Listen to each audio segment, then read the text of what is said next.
여러분 안녕하세요. 즐거운 수학 시간입니다.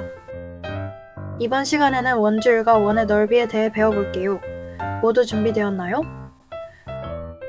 본격적인 수업에 들어가기 전에 구체적으로 어떤 활동들을 하는지도 알아보고 가야겠죠?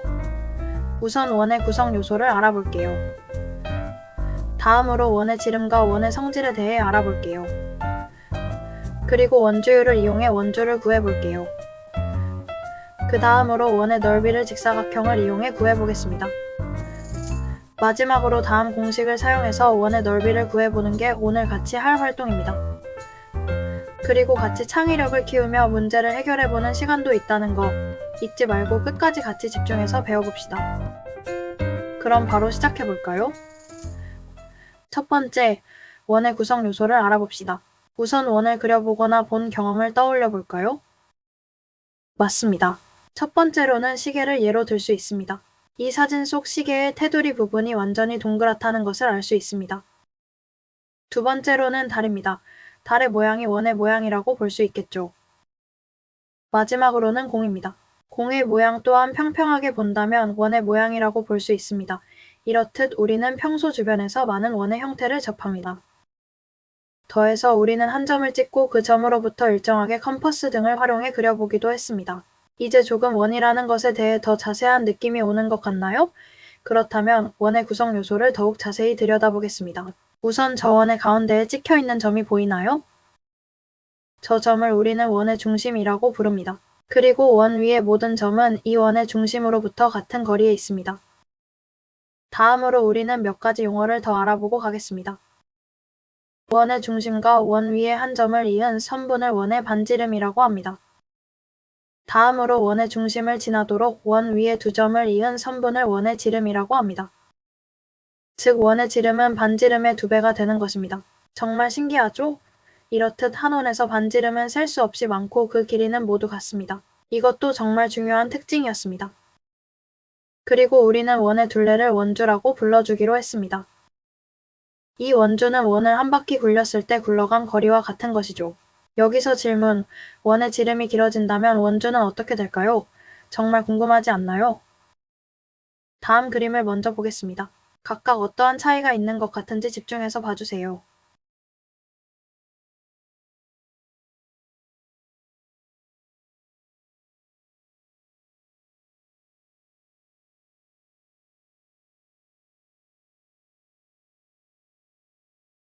이렇듯 이 그림에선 우선 원의 지름이 점점 커지는 듯한 모습을 볼 수 있습니다. 그럴수록 원의 크기도 같이 커지고 있죠.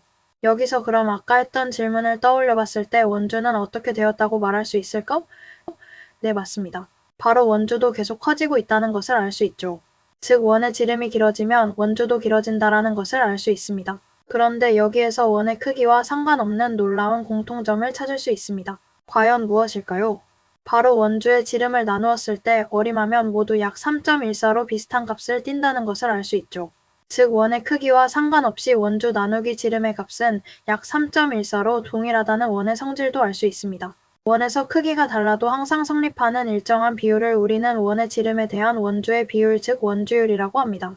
그렇다면 이 원주율에 대해 더 구체적인 의미를 먼저 알아보고 가볼까요? 네, 우선 원주율이라는 것은 다시 말해 원의 지름에 대한 원주의 비율을 의미합니다. 식으로 나타낸다면 다음과 같겠죠. 원주율은 원주 나누기 지름이다. 모두 이해가 잘 되었나요? 더해서 원주율을 수수로 나타내 본다면 어떻게 될까요?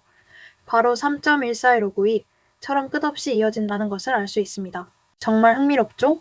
그래서 우리는 필요에 따라서 3, 3.1, 3.14 등으로 어림에서 사용하기도 합니다.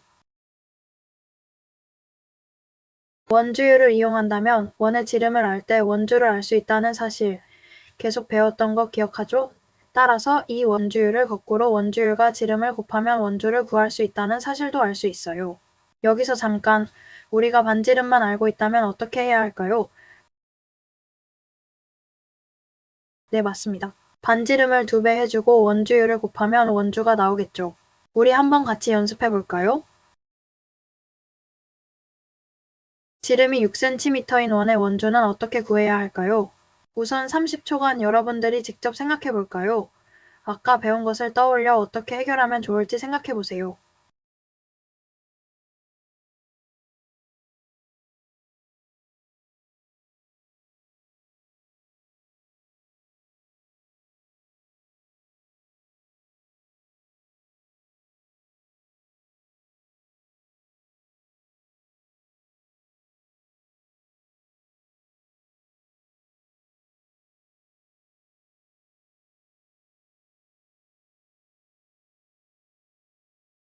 자, 이제 같이 해결해 보겠습니다.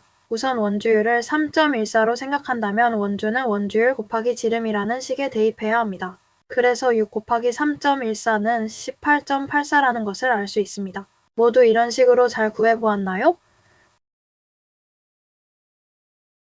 네, 모두 잘 해낸 것 같아요. 우리 한 번 더 연습해보고 넘어갈까요? 모두 이제는 스스로 더 도전해볼 준비가 되었나요?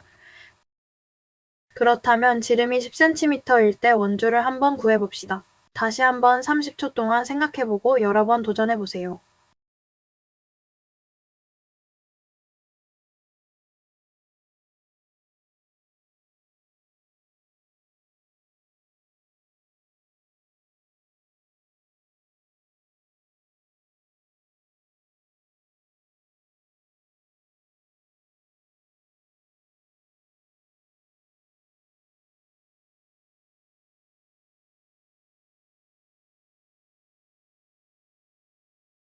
원주는 아까 뭐라고 했었죠? 네, 원주율 곱하기 지름이기 때문에 여기서는 다음과 같이 해주면 됩니다. 바로 10 곱하기 원주율 3.14를 해주면 됩니다. 모두 이해되었나요?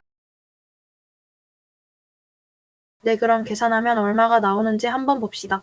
소수점이 있는 것에 10을 곱하면 점을 한 칸 뒤로 밀면 됩니다. 그러면 31.4가 원주가 된다는 사실을 알 수 있습니다. 이렇게 여러 문제를 같이 풀어보며 원주를 알아보았는데 모두들 다 잘 이해한 것 같아요. 정말 훌륭합니다. 스스로에게 박수 쳐주고 칭찬해주면서 우리 다음으로 자신있게 넘어가 봅시다. 이제 원의 넓이를 구하는 방법을 같이 이야기해 봅시다. 우선 첫 번째로는 원을 잘게 잘라서 다시 배열하면 직사각형과 같은 모양이 나옵니다. 그래서 직사각형의 넓이를 활용해 원의 넓이를 구하는 방법을 하나 찾아볼 수 있습니다. 이때 직사각형의 가로의 길이는 원주 곱하기 2분의 1과 같습니다. 그리고 직사각형의 세로는 원의 반지름의 길이와 같다는 것을 알 수 있습니다. 그렇다면 여기에서 직사각형의 넓이와 원의 넓이가 같을 때의 공식은 가로를 원주 곱하기 2분의 1이라고 보고 세로는 반지름이기에 이 둘을 곱해주면 됩니다. 모두 이해했나요? 더해서 이 식을 더 풀 수 있는데 어떻게 풀 수 있을까요? 내 원주는 원주율 곱하기 지름이기 때문에 이렇게 바꾸어주면 됩니다. 여기에서 또 지름의 2분의 1은 바로 반지름이라는 것을 알 수 있습니다. 그래서 식을 이렇게 바꾸어줄 수 있겠죠? 따라서 원의 넓이는 원주율 곱하기 반지름 곱하기 반지름이다. 라는 것을 알 수 있습니다. 모두 이해되었나요? 그렇다면 다시 한번 정리해보고 실전 연습도 같이 해본 후에 다음 스텝으로 넘어가도록 할게요. 모두 배운 것 잘 보여줄 수 있겠죠? 자원의 넓이는 뭐다? 네, 맞습니다. 원주율 곱하기 반지름 곱하기 반지름이다. 라는 걸 알 수 있습니다. 그러면 이제 문제를 직접 만나볼까요? 자, 다음 원을 보고 원의 넓이가 몇 cm 제곱인지 구하면 됩니다. 원주율은 3.14로 계산해 보도록 할게요. 반지름이 2cm인 원이 있습니다. 이 원의 넓이는 몇일까요? 우리 아까처럼 충분히 고민한 후에 답을 외쳐볼까요? 그러면 40초 동안 고민해보고 만나보도록 하겠습니다.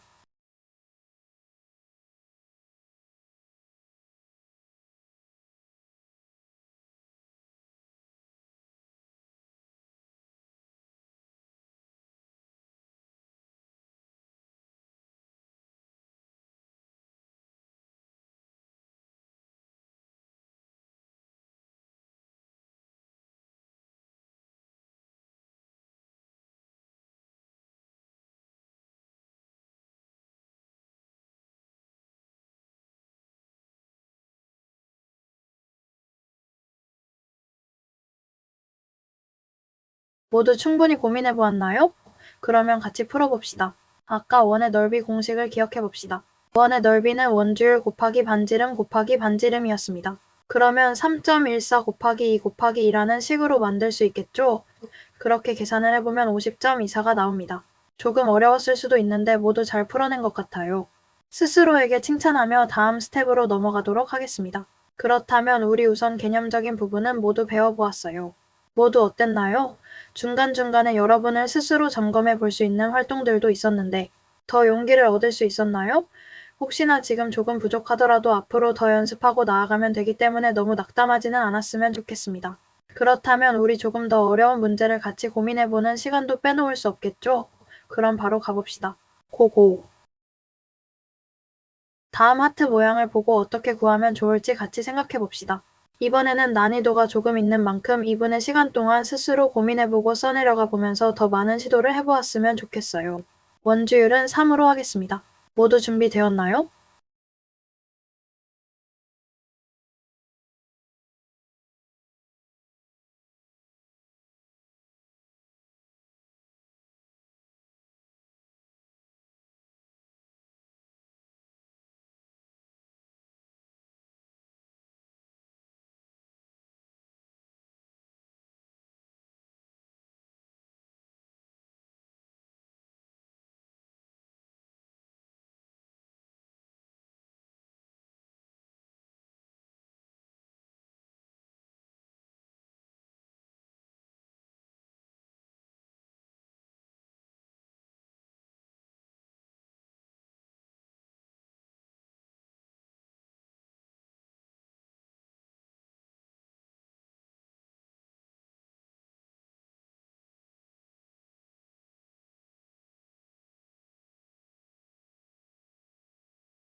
그렇다면 이제 같이 풀어볼까요?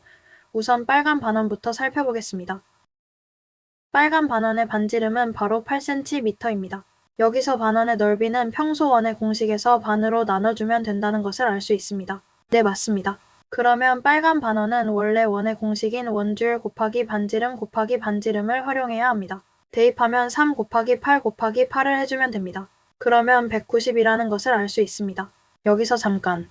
우리는 반원의 넓이가 필요했기 때문에 2로 나누어 주어야 합니다. 그러면 빨간 반원의 넓이는 96제곱센티미터라는 것을 알 수 있습니다. 그럼 이제 노란 반원의 넓이를 구해봅시다. 여기서 노란 반원이 똑같은 게 두 개 있다는 건 무엇을 의미할까요? 네, 맞습니다. 노란 원의 넓이를 구하면 된다는 것입니다. 그럼 지름이 8cm이기 때문에 반지름은 4cm라는 것을 알 수 있습니다.